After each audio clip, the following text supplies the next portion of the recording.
Welcome to Today in Putnam County, hosted by Putnam County Mayor Randy Porter, the show that takes a look at the events and what's happening all around Putnam County, as well as interviews with local, community, and business leaders. And now, sharing his insights and experience, here's Today in Putnam County with County Mayor Randy Porter. Hey, thanks for joining us this week for Today in Putnam County. I'm your host, County Mayor Randy Porter. Our show this week, my guest is Jill Stallnaker. She started the Leaning Tree Agency. We're going to hear all about that and what it does. She's also a representative of the Tennessee Voices.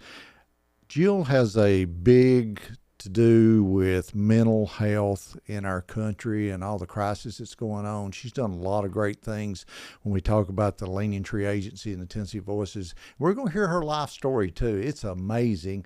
So sit back and listen as we interview Jill. Thanks for being on the show today, Jill. Thank you, Randy, for having me. So I've known you for a long time, and you got a lot of qualities. One of them has been writing. Mm-hmm. I think that's where I may have met you the first time, and you've wrote articles for the newspapers and different things, but you've got your own agency, the Leaning Tree Agency, that is dealing with something that's very important to us in our country today. And one of those is the mental health crisis that's going on. But before we get into that, I want to talk about you and your life and how we got to here. What was growing up like? Where'd you grow up at? I pretty much grew up here. I was born in North Carolina. I think when I was about 3, we moved to Toledo, Ohio, for my dad to go to law school at around age 40, which is how old I am now. Wow. And then we moved to Brussels, Belgium for a year. Oh, wow. Yeah. And he got his international law degree there. So 1 law degree in Toledo, international law degree in Brussels, Belgium. And then we moved to Michigan. And then when I was 9, we moved to Cookeville. And so I consider myself a native. You've been here most of your life. Yeah, but it was great growing up. I've got 2 siblings and a half brother. And I don't know, I feel like I had a really good, happy childhood. My parents are very creative. Our family is like oozing with creativity in every way. Well, that shows in you too. It runs in the family. It really does. All of us are very creative and visionaries, and so I always felt really free to think critically, to be expressive. We were given a lot of opportunity to just be kids. I spent time anyway, a lot of time in the woods and in the barn with the animals, and I homeschooled from 7th grade through graduation. Yeah. And I really think that was a big part of, shaping me. I was the only one that homeschooled that long in my family. And I needed it because I'm a dreamer. Yeah. So, yeah. I was raised on a big farm, and we were the same way. We were outside all the time. Yeah. I mean, I don't think our parents knew where we were half the time, but we knew where to not be and when to come home. Always take a dog in the woods. If you go in the woods, take a dog. Yep. But a lot of the kids today don't have that, do they? They don't. I'm actually living right now on the farm that I grew up on, and it is tough because I have to encourage some of my kids. Some of them are naturally drawn to the outdoors. Yeah. But I kind of have to be like, go outside, right? Because we didn't have the cell phones when we were kids. And so, it's a different world. It is. Sure. It's changed. Yeah. I think about my granddaughter. She's 8. I would not want her out roaming and out by herself and stuff like we were back then. I don't know what's changed. Protective grandpa, I guess. Yeah. I feel the same way. Yeah. You have, and I do not know how you do this, you have 5 children. Yes, I do. Wow. Ages what? 19, 17, 15, 12, and 10. Yes. That is amazing. Christmases had to be a fun time, weren't they? Christmases are fun. They have always been fun. I love it. I always have wanted a big family. I'm a people person, and I think in every aspect of my life, I'm like, surround me with people. And I was a stay-at-home mom. I homeschooled my kids for 10 years, was married for 15 years. It really shaped me. I mean, it has hugely shaped who I am today. And I'm very proud of it and proud of my kids and the way they're turning out. So it's amazing. Yeah. That's great. So let's get into the music aspect. Okay. You grew up playing the piano, right? I did. So I did too. Did you enjoy it? Did you take Yes, lessons? yes. I think I was the only, because we all took lessons, Yeah.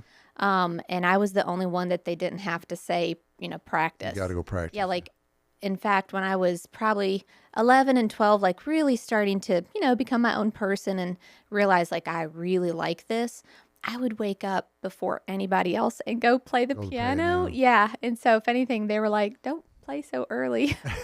Waking up the household by playing the piano. Yes. That's great. I didn't enjoy it when I was taking. I was in probably third grade, fourth grade, fifth grade in there. I didn't really enjoy it because the piano teacher wouldn't let me play the songs I wanted to. You had to play the old Schwartz Yep. piano. Mozart, Yeah, Beethoven. and I Yeah. said, no, I don't want to play that. Man. But then after I got older and got back into it, I found a teacher that would let me play the rock and roll and the gospel and the things I wanted to play, and it Yeah. made a huge difference in making you be interested and want to do it. I love that you're saying that because I had to stick with the classics, and recitals were like the dread of my life. I do Oh, not like to perform. I hate it so badly. And I mean I love it so much that I loved it regardless, but I made a conscious decision with my kids not to put them in lessons. We have a keyboard in our house, and I will show them stuff if they want. And sure enough, my three oldest daughters have all taught themselves to play the piano. I've got one learning to play guitar. They're writing music now. Like, I mean, it was kind of a that's risk, amazing. but yeah, I wanted them to be either into it or not. Yeah, You you know? want them to Yes. want to do it. Yes. That's great. Yep. Well, so you went from the piano to the guitar. Why? Well, I can't play the guitar really, but it's interesting that Well, you you say look that. good doing it anyway, whether you Oh, can or not. thank Yeah. you, thank you. No, so when I was still married, my ex-husband taught me to play the guitar a little bit. At the time, we were traveling around the country in an RV for his job, and I was homeschooling the kids, and I missed music. I Yeah. had had I had almost had my last baby, and I was, starting to be like, I want to do something for me. Yeah. So we didn't have room, obviously, for a piano. So he got me a guitar, taught me some chords. And then I think because I was so like restricted, I could only play like 5 chords, and it just was too late to learn a new instrument. But what that did was it forced me to find another way to be creative. And so I started writing lyrics to songs. Wow. And that unlocked something in me. And I began to write all the time for years. Just writing song after Just- song after it just song. started pouring out of me. And so now I write songs on the piano, but I'm so thankful that I had that barrier because I realized, oh my gosh, I love words. That's when I started writing words down. Right. Yeah.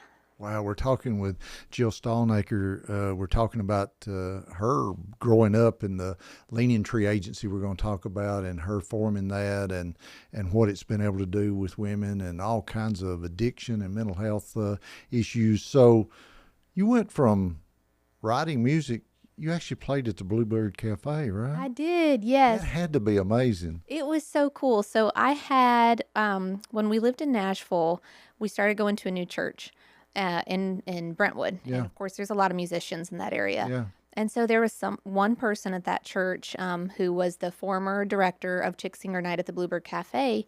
She became a friend of mine, really an acquaintance. She's a friend now, but I discovered there was a music business, and I bravely sent her some of my stuff, and I said, could you just look at this and tell me if it's any good? And so she became a mentor and encouraged me and, told me like it doesn't suck, basically. It was really affirming. And so she eventually invited me to play at the Bluebird. And keep in mind, I hate performing, but I was You're like, scared to get up and perform. Is to it perform. Yeah, I'm not scared to get on a stage, but to perform, yes. Yeah. And so I was like, I can't pass this up. I have to do it. And I was very excited. And so I did it, and it was fun. It was good. But that then led to her asking me, hey, do you want to book an artist or two for the next show? And I was like, yeah, sure. I'll try to find somebody. And then eventually she had to move to a different state for her husband's job. And she wrote me and said, hey, I've been doing this for 22, 23 years. What do you think about taking over the director role? wow. For the show at the Bluebird. And so I had helped her book a few shows by then. And I mean, that was That's the ultimate, Oh isn't my it, gosh. for anybody that's into music? Yes. Yeah, I was so excited. And so I've been doing that for, I think, about over 2 years now. That is I love it. great. That is amazing. We got to take a break. We're talking with Jill today about her life and how she created the Leaning Tree Agency and all the many great things that she's been able to do. We're going to get into that in the next segment. Stay with us. And now back to Today in Putnam County, hosted by Putnam County Mayor Randy Porter. Welcome back to Today in Putnam County. I'm your host, County Mayor Randy Porter. Thanks for joining us this week. My guest this week is Jill Stallnaker. She created the Leaning Tree Agency, and we're about to talk to her about that. We've been talking about in the first segment her life and music and how she got into writing music and Bluebird Cafe and some great things there, which kind of led into the Leaning Tree Agency. We're going to talk to Jill about that. So, Jill, Bluebird Cafe performed, got into where you're directing and bringing the acts on and everything. Yeah. How did that lead into the Leaning Tree Agency? What made you want to create that? Yeah. So I think, and I honestly, I can't remember if I started at the Bluebird or Wildwood, actually. Which one came first? Right. It was so close to the same time. So I think I had gone to a couple Bluebird shows, so maybe been a part of it. Kind of discovered there was a music business. I mean, I just never thought about it, Yeah. you know? It's a huge industry, huge industry. And so someone, my sister-in-law had told me once, she said, there is kind of a Bluebird type show out at Wildwood Resort. And this was before the renovation and all Oh, that. yeah. John and Natasha Dean had Yeah. like just purchased it. And they were like, there's hit songwriters that write for like Martina McBride and Tim McGraw. And I'm thinking, at Wildwood in Granville, like, no. Yeah. But I thought I'll go check it out. And I did. And sure enough, Jeff Cohen, James Slater, huge songwriters. I Yeah. was like, oh my gosh, out here in Little Granville, Yeah. so I was very excited about it. So interested in the songwriters. And so I met John and Natasha, and I don't know why they thought I was in the music business. I hadn't really started it yet, but they're visionaries too, right? And Well, they did a great job with that place yes. down there. Yeah. And so I think they just took a chance on me and they said, well, hey, if you want to maybe book some shows here, why don't you try it? And I did the head bob, like when you're like, I Yeah. have no idea how to do this, never done it, but yes, I will I'll try try it. it. Yep. Yeah. And so I did that. And that really was the first time that I started like scouting. And I would look up like who's playing in Cookeville, and I knew that I knew music. I've always felt pretty confident in that, and so I started bringing music there. And then I started Leaning Tree. I just started learning about the music business. I mean, I got on Google and YouTube, and I learned about licensing and publishing and labels and Yeah. all the different types of deals So and many like parts of it. yes, how it all works and who gets what and just the legalities of it. And just became so fascinated with it because I wanted to do something with music, but I did not want to perform. And then honestly, to this day, it'd be cool to get like a song or two out there that I is really special to me, but that's not my goal. I write for me.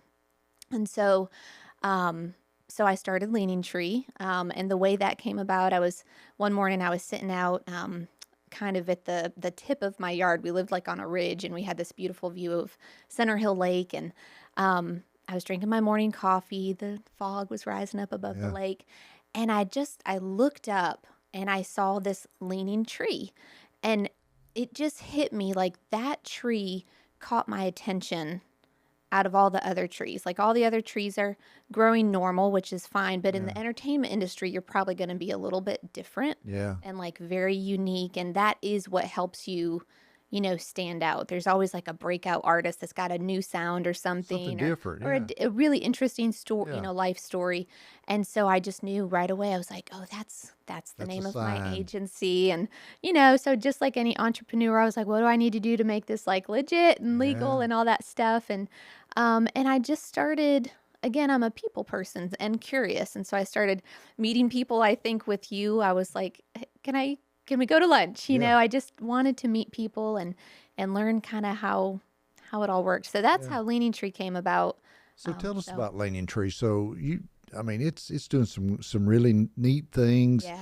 with some tough to talk about topics. Yes. Talk about that. Yeah. So, like I said, originally I was booking shows, I managed some artists, I did a little bit of artist development, but there was something not satisfying about that. I just was like, this is not what I want to do long term.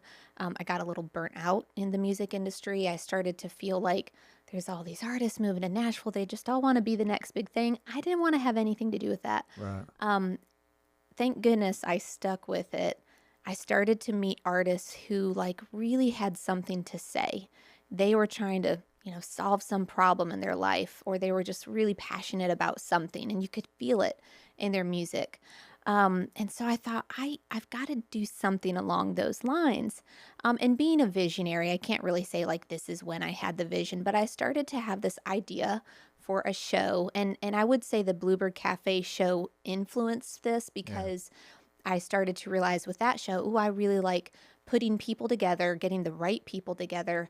And I love the conversation aspect of that story, telling what's the story behind the song environment. But I never felt like we could talk enough at the Bluebird, like it's for music. Yeah. And so I had this idea to do a show where it's really more of a talk show, but it's heavily supported by music. The format for one of the shows we'll talk about here in a minute is like, I have artists on the show. They introduce themselves, they talk about their passions, they play some of their music, which is like directly correlating with the topic of the show. Right. And then that like gets us ready. It gets us ready for a very hard to talk about conversation with other guests, the talk show guests. And so then we dive into a conversation, just like a talk show, and talk about addiction, whatever it is. Right now, that's what we're talking about. Which is a huge problem in our country right now. It is, yep. And then we wrap up the show with more music. Someone told me not too long ago, they said, it's kind of like church. I said, oh yeah, it is kind of like church. You have the worship, the sermon, and you wrap it up with a song. And I think that format is so good for us. Like music has this amazing ability to bring us all onto common ground. It helps us kind of lower our walls. It helps us get in touch with something within ourselves, but in the same room as a bunch of other people, right? Like we're all having that experience together. And so then we're able to dive into the talk. It's been, I watched one of your videos and you've been very successful with it. Is it hard? I mean, you've talked about mental health crisis, addiction, all these things. Is it hard to get those folks to talk about it? Yes and no. I did learn through the Bluebird show that I think it's the same in sports. The work happens way before the show. Yeah. The show is the best part, but you do all the work beforehand. Yeah. And so I don't know. I think I'm pretty decent at finding people who are ready to talk or who are ready to share their music or whatever it is. I interviewed all of the guests beforehand. I sent them show notes beforehand for approval. I said, I'm not putting anything online. We're not talking about anything you don't want to talk about. And so I made sure to build that trust with them and make sure they knew, this is your story. And you can tell however much of it you want to. I'm not going to go down any roads you don't want me to go down. And so that was very successful. And in fact, once they got on the stage and we started having that conversation, they said things that I was like, whoa, I can't believe they just shared that. But they brought it out in them, right? They did. I think they saw women. Felt comfortable? Yes. At the most recent show I did, Woman, there were women weeping in the audience and cheering and I think they felt so inspired and so encouraged, and that encouraged the people that were on the stage sharing their story. They were like, wow, this is really having an impact on these women. Has that been the toughest topic you talked about, or has there been one that yes. In addiction, it heavily correlates generally with severe childhood trauma, like severe sexual abuse, especially. And actually, April is Child Abuse Prevention It Month. is. So We this just is did the perfect time. proclamations on that. Yes, Yeah. yes. It's Which is a terrible thing. oh, it is. It is such a big problem, and it's so yeah. Like that's hard to talk about stuff, but I I believe that we are all made by our Creator for a purpose. Amen. And I've always felt like almost to the point where it felt like a burden, like I'm okay talking about this stuff. Yeah. And I didn't know what to do with it. And this for me personally, I'm like this is my purpose. I'm supposed to help other people feel courageous and be willing to talk about their story. So yeah, it's hard, but I mean, it's super rewarding. It is. It is. And those folks need that. And we're talking with Jill Stallnaker. We've been talking about the Leaning Tree Agency that she created, where she's mixing music and difficult topics to talk about, like child abuse and addiction and mental health issues. We're going to talk more about that. She's now part of another group called Tennessee Voices. We're going to get to that in the next segment. We got to take a break. Stay with us. And now back to Today in Putnam County, hosted by Putnam County Mayor Randy Porter. Welcome back to Today in Putnam County. I'm your host, County Mayor Randy Porter. Hope you're having a great week, and thanks for joining us this week. My guest this week is Jill Stallnaker. She is a musician, a songwriter, but she's also created what's called the Leaning Tree Agency, and she's about to do a new podcast, and they do shows where she mixes music with hard-to-talk-about topics, and we're talking with Jill today. So you got a new podcast coming out. Yes. And it's kind of the podcast and what you do with the Leaning Tree Agency. It's called The Woman, right? Is that what it is? Yes, so that's kind of my focus right now. I've got some other aspirations. I'm getting into the production space. I've got a documentary that I'm hoping to do pretty soon. And, but yeah, again, I fell in love with live shows. And so the show that I recently did is called Woman. You know, I'm Just plain woman. woman. Isn't that so bold? Oh, I yeah. just love it. It's Yeah. so simple. So I recently did a show, as we talked about. I explained the format. And I'm taking it to other cities. the So next level. yes, I was in Nashville today looking at venues. I've kind of started laying groundwork for another show in Chattanooga, and I'd like to just keep expanding, you know, that circle. And so we're going to do a podcast too, because a live show is just not long enough to talk Right. about, you know, all of these things. And so I want to have lots of women on the podcast. It's going to be called the Woman Podcast. I'll do it right here. Oh, great. And yeah, I'm really excited about that. Right now, the focus is women in recovery. They're just like the strongest women I've ever met. Absolutely. And so I'm like that. And that's just kind of what I'm doing overall with my life. I'm very much in the mental health and addiction space. And so those are the women for now that are going to be on the podcast. It may grow into, you know, Who knows? women CEOs, like who knows, but Yeah. but that's the focus right now. You know, and if you've never dealt with addiction or never had family or friends that dealt with it, you really don't know the struggles that those folks have gone with. We've got some friends of ours that their grandson, terrible addiction and all the many years and everything, but to get to that recovery point, Yep. huge.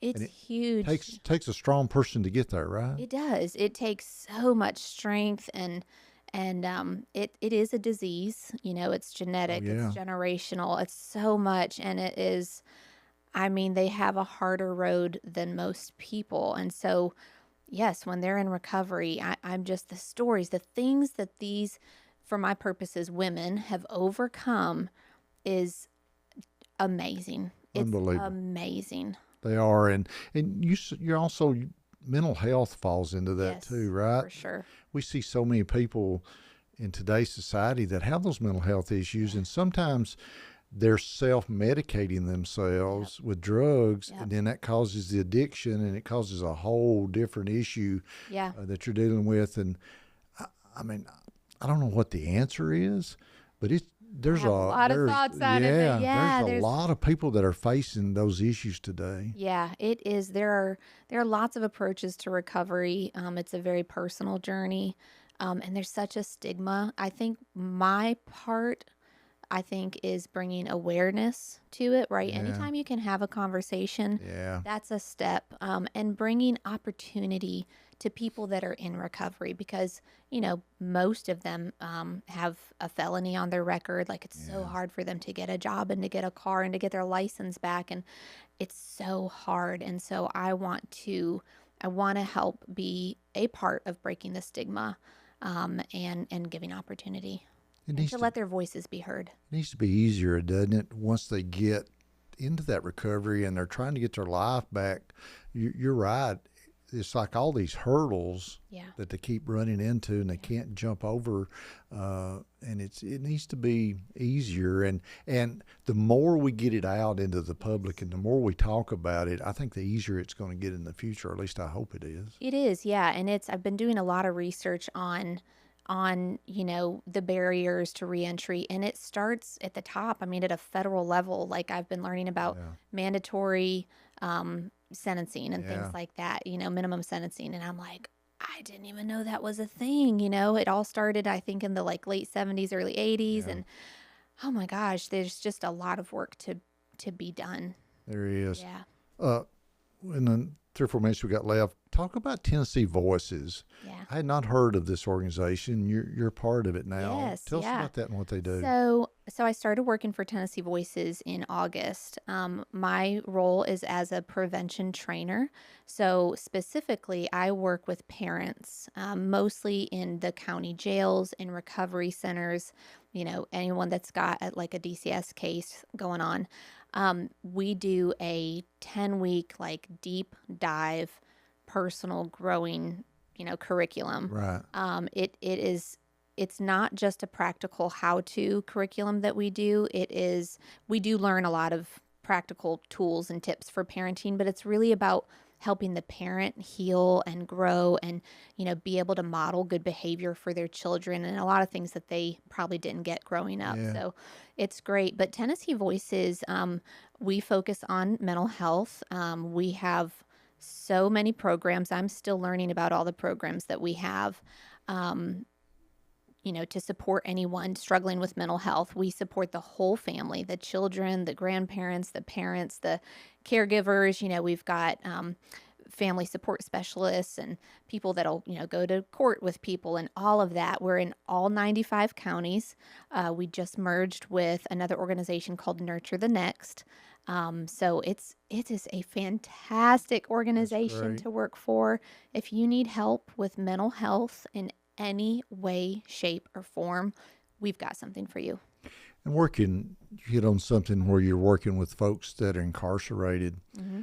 The big problem that I think we see is that once they get to the point that they're incarcerated, they get back out, and if they're not careful, they're right back with the same group of people, and it becomes just a revolving door thing.